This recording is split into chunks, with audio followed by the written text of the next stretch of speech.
Inicialmente, eu gostaria de agradecer a presença do Divaldo aqui, nos dando essa oportunidade nesse tempo que a gente gostaria de definir o tempo máximo de 30 minutos, porque o Divaldo tem outras atividades após essa nossa aqui, esse nosso encontro, além da gente ter um horário certo e correto para começar as atividades da noite de hoje. Então a gente agradece o Divaldo, a participação dele no 15º Congresso Estadual do Espiritismo, e agradecemos também essa oportunidade que ele nos dá, esse momento que ele nos dá, de atender os meios de comunicação, a imprensa espírita e não espírita, para responder algumas perguntas que os nossos colegas quiserem. Como o Divaldo me disse para fazer uma pergunta fácil, eu pergunto, Divaldo, quanto tempo no movimento espírita, Divaldo? Quanto tempo levando a palavra da doutrina espírita? Caras amigas e caros amigos, nossos votos cordiais de muita paz. Desde o dia 27 de março de 1947, que eu comecei as atividades doutrinárias na cidade de Aracaju. Transcorreram desde então 65 anos. Graças à misericórdia divina, ainda me encontro na liça, esperando que até o último momento da experiência carnal eu possa ser digno de servir ao Senhor. Nós passamos uma lista dos meios de comunicação e para ter uma ordem delas, dois representantes subscreveram seus nomes aqui. Se tiver outras pessoas, a gente também dá a oportunidade de fazer as perguntas. Mas pela ordem, chamaria o Aparecido Belvedere do Clarim para fazer a primeira pergunta. Divaldo, boa noite, né? Boa noite a todos à mesa. A pergunta que está, digamos assim, o assunto do dia, vamos dizer assim, lamentavelmente foi a aprovação sobre a questão dos anencéfalos, né? E gostaríamos, mais uma vez, naturalmente, eventualmente com poucas palavras, que o tempo é curto, o que o irmão pode falar alguma coisa sobre isso, além do que a Joana de Ângeles já disse, que é extraordinário. Para nós espíritas, o aborto do anencéfalo, mesmo tornado legal, permanece imoral.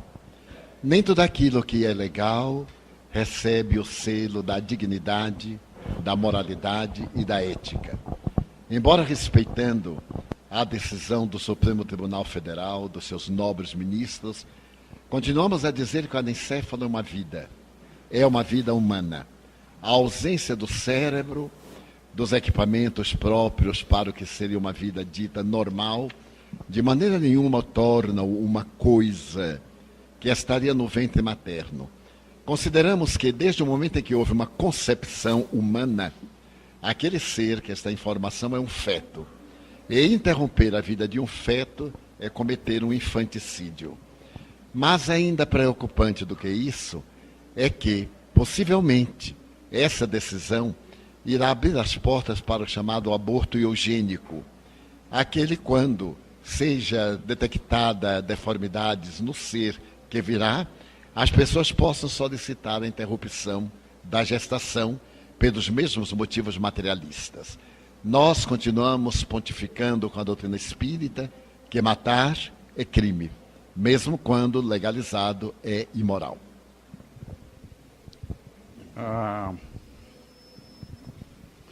A Carmelita, representando a revista Mérito em Enfoque. Divaldo, boa noite. Eu estou representando as duas revistas, eles vão fazer uma matéria especial sobre a sua visita e logicamente sobre o Espiritismo. Então nós temos aqui uma série de perguntas. Como está a expansão da doutrina espírita no Brasil? Felizmente, a doutrina espírita é um conteúdo de respostas. E como todos nós temos perguntas, o Espiritismo cada dia adquire mais cidadania. A sua divulgação, graças à moderna mídia, vem encontrando grande ressonância nos corações dos brasileiros. Mas não apenas aqui. Praticamente em todo o Ocidente, o Espiritismo tem encontrado uma aceitação das mais confortadoras. Isto porque As suas respostas em torno dos graves problemas humanos são lógicas, portadoras de altos valores iluminativos e, sobretudo, por dignificar cada vez mais a criatura humana, proporcionando uma vida melhor em relação ao futuro. Uma segunda pergunta, nós podemos fazer na sequência? Tá, faria 2 perguntas, a gente passa para outra. Tá certo, podemos voltar tá a você. Como uma pessoa obtém a evolução espiritual? Através do conhecimento. Muitas vezes dizemos que basta a boa vontade. Eu recordo-me de Goethe, o extraordinário poeta alemão, que asseverava que nada pior do que um grupo de pessoas de boa vontade, porém ignorando o que deve fazer, causa mais distúrbio do que benefício. O Espiritismo é a doutrina que proporciona o conhecimento do indivíduo, as razões pelas quais se encontra na Terra, a razão da dor, os motivos que o levam a dignificar-se. O conhecimento irá iluminar-lhe a consciência e, através disso, produzir uma mudança radical no seu comportamento anterior, sempre para melhor, lutando para que cada dia seja melhor do que no anterior e vencendo as más inclinações, conforme acentua Allan Kardec, quando define o que é o verdadeiro espírita. Desta maneira, após o conhecimento que ilumina, o exercício e a prática dos valores éticos morais que dignificam a criatura. Hélio Dias, da Web Rádio Fraternidade de Uberlândia. Senhor Divaldo, nós temos observado que nos seminários e congressos que se realizam pelo país, o tema transição planetária tem sido uma constante. O momento que nós estamos vivendo é tão grave assim para que justifique a abordagem desse tema com tanta frequência? É mais grave este momento do que pode parecer. Se nós olharmos em toda parte, nós vamos encontrar que o mundo está em transição. Em todos os segmentos, religiosos, políticos, sociológicos, econômicos, morais, estamos vivendo o momento da grande transição. E Allan Kardec, o egrégio codificador da doutrina espírita, fazendo uma análise desses tempos, no que ele denomina os sinais dos tempos em A Gênese, ele demonstra que nós estamos num período de graves transições planetárias, o que caracteriza o término de um ciclo, mundo de provas e expiações, para a abertura de um novo ciclo, mundo de regeneração. Aliás, no momento se fala muito no calendário maia, que teria estabelecido o fim do mundo no dia 12 de dezembro do corrente ano.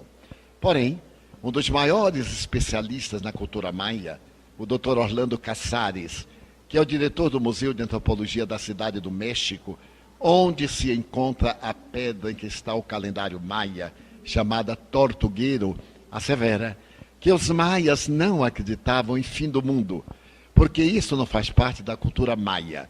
O conceito de fim do mundo, Apocalipse, é um conceito judaico-cristão. Os maias estabeleciam ciclos de evolução. E nesse dia, desde a 3111 a.C., encerra-se o 5º ciclo da evolução maia, que é dedicado ao deus Ioquite. Dessa maneira, nós entraremos, segundo os maias, em um período de plenitude, de felicidade, o que coincide perfeitamente com a tese kardeciana a respeito do mundo de regeneração. Antes da Carmelita fazer mais 2 perguntas, eu tenho uma para o Divaldo. Divaldo, hoje nós iniciamos o 15º Congresso Estadual. E nós vamos contar com a participação de muitos dirigentes espíritas aqui durante esses dias. Frente ao volume gigantesco de obras chamadas espíritas, quais as suas recomendações a esses dirigentes para separar o joio do trigo? Como não podemos levantar um novo índex expurgatórios de lamentáveis efeitos que sofremos na história do passado, é necessário que tenhamos um grande critério na análise de tudo aquilo que vem com a rotulagem espírita. É do conhecimento geral que tudo aquilo que cresce em superfície perde em profundidade. À medida que o espiritismo se populariza, naturalmente surgem os aventureiros, os exploradores, as pessoas inexperientes, os que perseguem lugar de projeção, desejando um brilho que não tem lugar no movimento espírita. A doutrina espírita é uma proposta cristã, trazendo Jesus de volta para a mudança das criaturas na Terra, a fim de restabelecer o primado do espírito. Desta maneira, cabe a todos aqueles espíritas que somos, e particularmente aos dirigentes, realizarmos um encontro para debater o tema que é muito grave. Porquanto é do conhecimento geral que algumas editoras não espíritas, aproveitando o filão de ouro da época, estão contratando os chamados ghostwriter, da palavra americana, escritores fantasmas que se dizem médiums sem o ser e que publicam livros dizendo que são mediúnicos. Como existe uma mística na criatura humana de aceitar tudo que é mediúnico sem uma análise, acreditando que os espíritos que se comunicam sabem tudo e olvidando de que esses espíritos são as almas das pessoas que viveram na Terra, é natural que tenhamos muito cuidado e que estabeleçamos critérios. Nesse sentido, sempre Allan Kardec conhece a qualidade de uma obra não pelo espírito que afirma, mas pelo seu conteúdo. Em segundo lugar, o caráter do médium. Se esse médium está vinculado a uma instituição respeitável, se ele trabalha, qual é a sua vida moral e, por fim, o nome da entidade que rotula a mensagem. Desta maneira, desde que me fosse lícito dizer alguma coisa, conclamaria os dirigentes espíritas a nos reunirmos oportunamente para estabelecermos critérios, claro, que não de índex expurgatórios, mas de elucidação do público em geral, para que não se deixe empolgar por mensagens, por conteúdos de livros, que podem ser muito atraentes, mas não terem o caráter da universalidade do ensino, conforme Allan Kardec estabeleceu.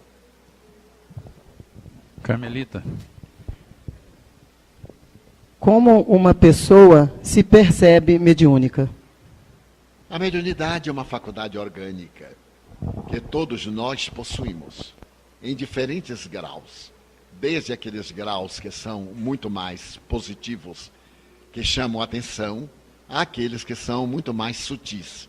E a pessoa percebe que é médium quando experimenta variadas sensações. Quando alguém sente a presença dos espíritos de algum modo, é médium. Assevera Allan Kardec, quando estuda o que é ser um médium. É uma faculdade orgânica que o corpo organiza através de células para poder decodificar as vibrações do mundo transcendental.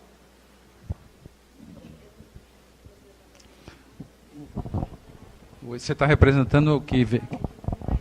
Rede Mover. Qual é o seu nome? Ana Carolina. Por favor, pode fazer a sua pergunta, Ana Carolina. Divaldo, falando agora do Congresso, em um mundo, uma sociedade tão violenta como a nossa, eu gostaria que você falasse a importância. O primeiro Congresso Estadual foi em 5 de junho de 1947, estamos no 15º. A importância em um panorama geral de congressos e também de eventos espíritas que têm o objetivo de levar o bem e de encontro, né, a melhoria da sociedade também, de forma mais humana. A finalidade de um congresso é fazer uma análise das atividades que dizem respeito àquele órgão que é o móvel do congresso, aquela doutrina, aquela ciência, aquele conjunto sociológico. E através desse largo período de congressos da USE, podemos notar que têm sido debatidos temas de alta importância, de grande magnitude. E esses temas são fundamentais. O congresso dirime dúvidas, apresenta novas propostas, estabelece diretrizes para um bom comportamento doutrinário. E nesse momento, quando o movimento espírita atinge dimensões quase que incalculáveis, um congresso como este da USE, reunindo trabalhadores do estado de São Paulo e outros convidados, é de uma relevância fundamental.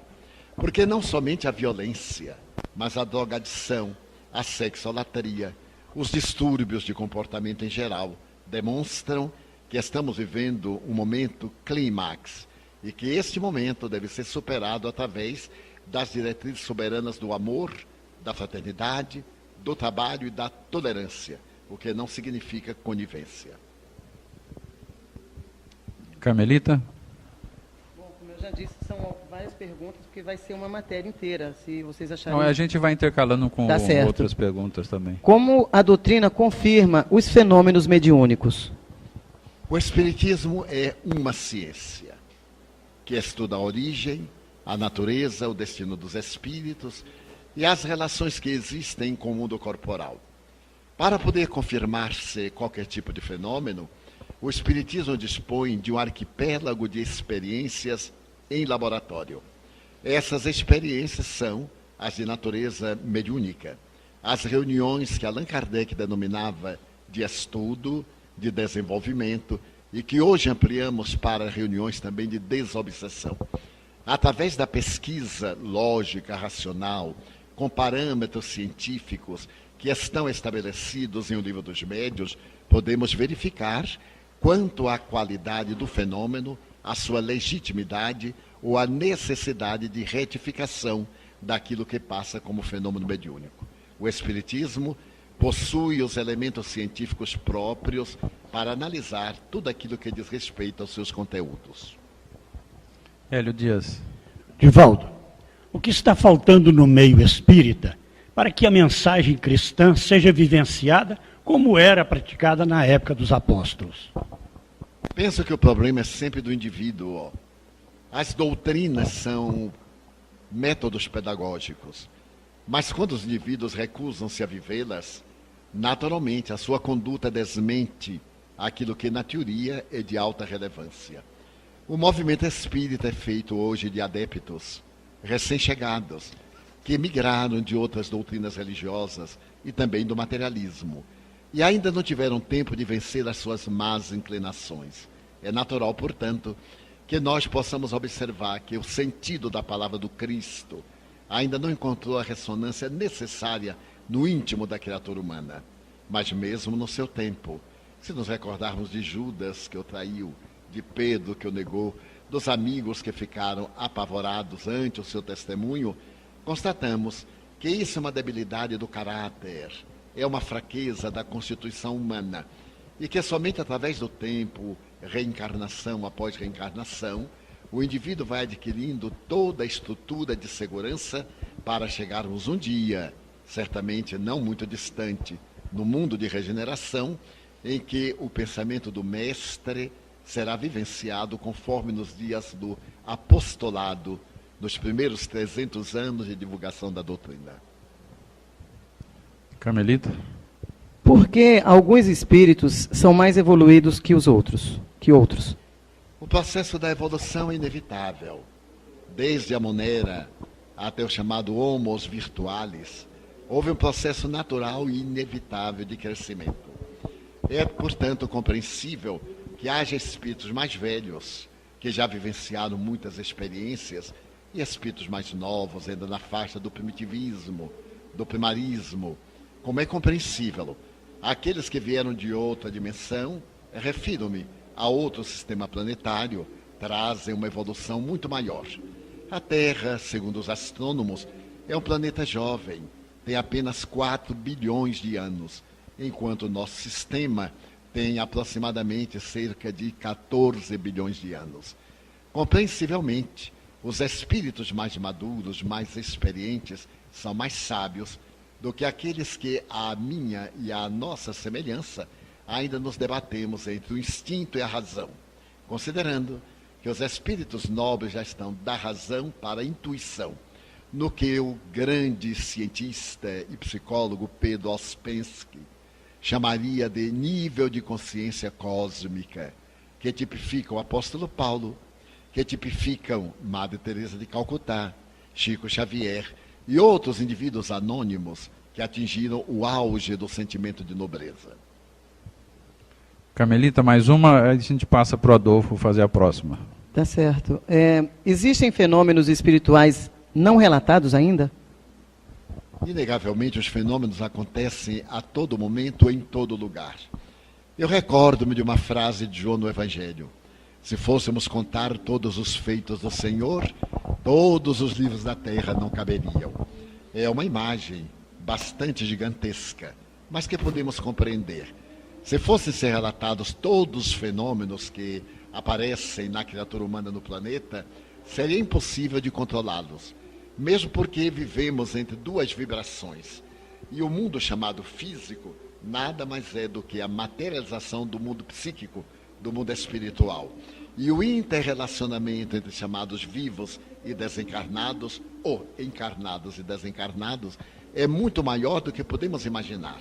A fenomenologia mediúnica de natureza transcendental e a fenomenologia anímica é tão vasta, ou são tão vastas, que muito ainda falta a ser relatado. Divaldo, Adolfo, do Boletim Informativo do Idefran de Franca. O tema desse 15º Congresso não é muito comum nos congressos espíritas. Qual a importância de discutirmos o tema solidariedade em um congresso espírita? Allan Kardec foi discípulo do eminente Pestalozzi, que criou a Escola Nova. Pestalozzi havia estabelecido para a educação uma tríade: trabalho, solidariedade e perseverança. Quando Kardec estabeleceu os princípios do que seria a doutrina espírita, sob a inspiração dos mentores da humanidade, ele se utilizou da tríade com uma ligeira modificação: trabalho, solidariedade e tolerância. Porque sem tolerância, nenhum grupo pode prosseguir por falta daquele equilíbrio que dá ensejo a todos de ter os mesmos direitos. A solidariedade é indispensável em qualquer segmento humano, porque sem solidariedade o indivíduo está solitário. E é por isso que hoje na Terra existem tantos solitários, porque não são solidários. Daí é de grande relevância essa epígrafe do Congresso: trabalho, através da edificação do homem novo; solidariedade, por meio da fraternidade que age para o bem; e da tolerância, a compreensão das dificuldades e imperfeição dos outros, é que nós poderemos preparar-nos para a era nova, a fim de servirmos melhor. Carmelita.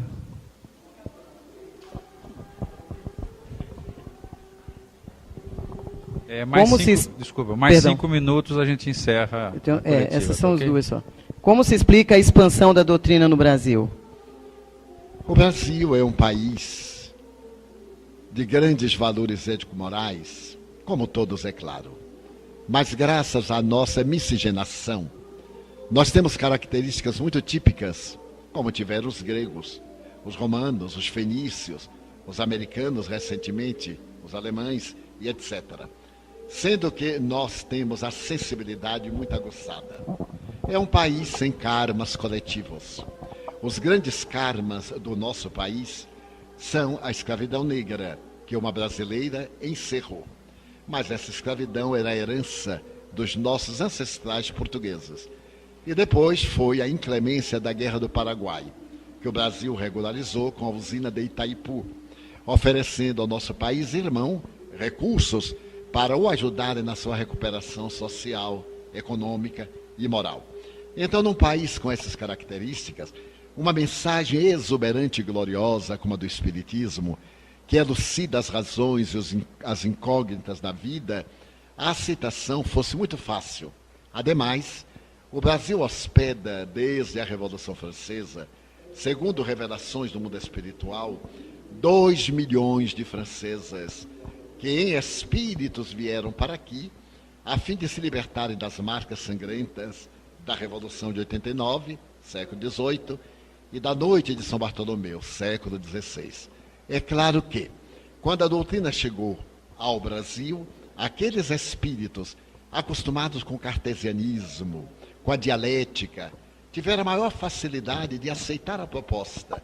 E logo a doutrina tornou-se uma labareda que se transformou num incêndio de amor e de paz, hoje albergando no seu seio milhões de indivíduos que estamos construindo um mundo melhor. Ana Carolina. Carmelita, você tem mais uma? Então, a Ana Carolina faz a penúltima, você faz a última, ok? Divaldo, minha última pergunta, eu queria que você falasse a sua opinião a respeito da mídia espírita. Ela tem desempenhado corretamente seu papel, também de acordo com a doutrina? E aí, após responder essa pergunta, eu gostaria que você deixasse uma mensagem de otimismo para os telespectadores. A mídia espírita considerando as dificuldades e os desafios que enfrenta, tem correspondido com fidelidade aos objetivos a que se destina. É compreensível que, diante de tanto problema e de nos encontrarmos desequipados de recursos financeiros, econômicos, para poder termos uma melhor qualidade da informação, apesar disso, a mídia espírita vem desempenhando seu papel com grande nobreza, conseguindo levar a mensagem espírita aos vários quadrantes do nosso país e também do mundo. A nossa mensagem de paz. No mundo sempre temos inimigos, mas isso não é importante. O importante é não ser inimigo de ninguém. Se alguém não gosta de nós, compreendamos, porque também nós não gostamos de muitas pessoas. Demos o direito ao outro de ser como é, mas a nós exijamos-nos ser cada dia melhor do que somos, lutando sempre contra as nossas más inclinações. O que pode se esperar da evolução espírita? Pode-se esperar que nós atingiremos aquilo que Carl Gustavo Jung chama o estado luminoso, o estado de individuação. O espírita sincero, que se devota ao trabalho de autoiluminação, vai conseguir o reino dos céus embutido no próprio coração. Então, quando nós conseguirmos viver conforme estabelece a doutrina espírita, estaremos indubitavelmente na plenitude do reino dos céus, que está ao alcance de todos nós. E essa é a mensagem mais fascinante da doutrina espírita. Jesus nos disse: sede perfeitos, como o Pai Celestial é perfeito. Então, cabe-nos a nós ter por modelo Jesus, a fim de avançarmos na direção do Pai, que é todo amor e nos aguarda desde antes de sermos o que estamos, já que iremos ser cada vez melhores. Ok, muito obrigado, Divaldo. Obrigado a todos vocês que aqui compareceram. Agradecemos também a presença do Nestor, que esteve conosco aqui, enriquecendo a nossa mesa. Vamos ter oportunidade de novos momentos com o Divaldo durante a exposição dele.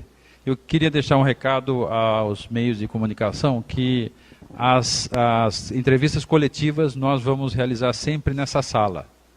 A gente vai agendar direitinho e divulgar melhor que essa primeira nos próximos dias. A entrevista coletiva aqui nessa sala, e a sala de imprensa ela fica no salão, de costa para o palco, a sala à esquerda em cima. Ok? Apareçam lá para tomar um cafezinho com a gente. Muito obrigado. Boa palestra a todos nós. Muito bem, fantástico. Parabéns.